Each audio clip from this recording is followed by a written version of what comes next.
Well, I run my chainsaws year round. In fact, I probably run them more in winter than I do any other time of the year. You know, a lot of people cut their wood in summer, then they're done with it.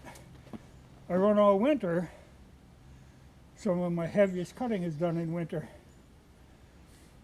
And a thing came up kind of in a discussion with somebody earlier about bar oils. You know, when you get, like today it's like 10 below. When you get into the sub-zero temperatures, you can't just use regular bar oil, though there are some that claim to be all season.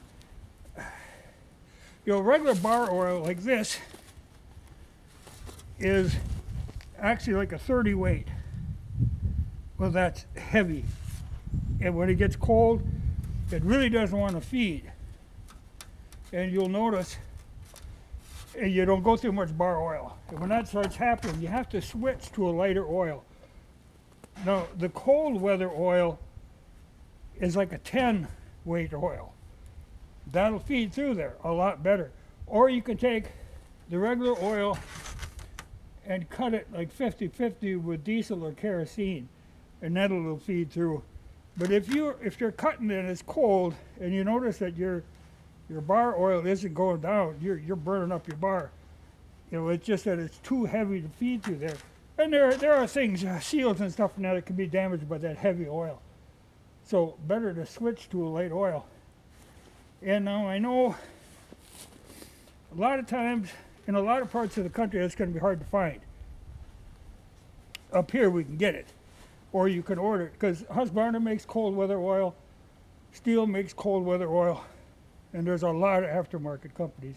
It's just a lighter weight of oil. But if you're running in sub-zero temperatures, you really have to change that. You have to start running that light oil, because it will just burn your bar, because your bar is basically running dry. You know, because it can't pump that oil when it's that heavy. You know, it's like grease. But I thought I'd mention it because it came up earlier today in a discussion with somebody.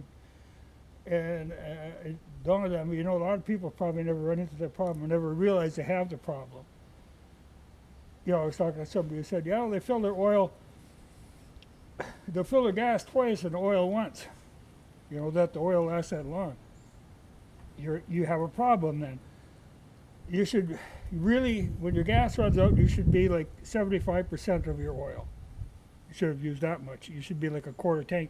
You never want to run it dry, but you really don't want to run out of chainsaw oil, because you won't know it until your chain starts hanging. I just thought I'd mention it, remind people if you're not aware of it. In winter, you got to handle those kind of things a little different.